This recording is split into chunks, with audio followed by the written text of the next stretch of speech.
Times, with a team of reporters and a ton of evidence, did an exhaustive investigative report that came out today. How one of the top banks in the country, JP Morgan, is, their word, enabling Epstein's crimes over the years. Here's one section at Epstein's behest. The bank sets up accounts into which he transferred huge sums for young women who turned out to be victims of his sex trafficking operations. So this bank, JP Morgan, which is tied, by the way, to both parties, a lot of important relationships, we can get into that. JP Morgan then wired his funds overseas, also paying him millions of dollars for what were described as his consulting and introduction services of the other powerful people, mostly men that he knew. Top bank executives, according to the report, did not deal with the clear warning signs about Epstein and the illegal behavior. And remember, that's not just an ethical issue of do you want to be in business with someone like that, a fair question.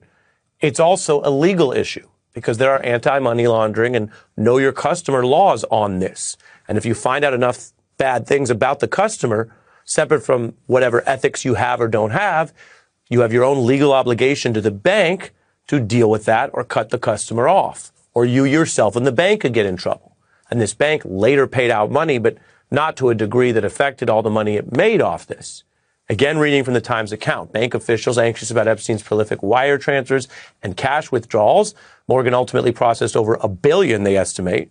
They, quote, warned senior management, and they tabulate at least 4 times over 5 years, quote, the bank's leaders overrode those objections, continuing to serve Epstein. At the center of the reporting is one JP Morgan banker, Jess Staley, seen here. Now, he was seen as a both associate and friend of Epstein, meaning, and this is the way apparently Epstein cultivated things, they both did business together, but also did other things. That includes sailing on a yacht to Epstein's notorious island. And according to the Times account, he was Epstein's chief defender who admitted to having sex with an associate of Epstein. That individual, this woman, who is anonymous under the reporting here, would later allege in a lawsuit, eventually settled that Epstein sexually abused her for more than a dozen years, forcing her and others to engage in commercial sex with certain select friends. What the Times is doing there is piecing together the problem. This is the kind of article that is carefully written, obviously, carefully reported, and very lawyered.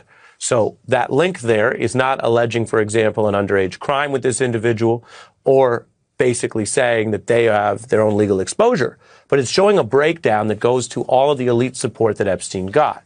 And there were, according to the Times, multiple instances where Staley shut down the efforts to hold Epstein accountable. The Times reports that the banker I mentioned during Epstein's jail sentence, Morgan continued wiring money from his accounts to banks in Russia and Eastern Europe, where young women were being drawn into his sex trafficking network, and that's according to sealed court records. Indeed, it wasn't until Epstein was arrested in 2019 that JP Morgan then, again under what I mentioned to you, their own legal liability, flagged all these suspicious transactions to the feds, but it was all in the past, retroactive.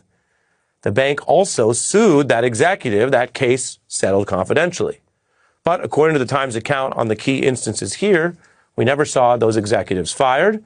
And it was also reported within the article that the key leader of the bank across those years, Jamie Dimon, was not informed, was not in the loop about what had been a swelling set of questions about what was a clearly prominent client. Dimon is in that top job to this day.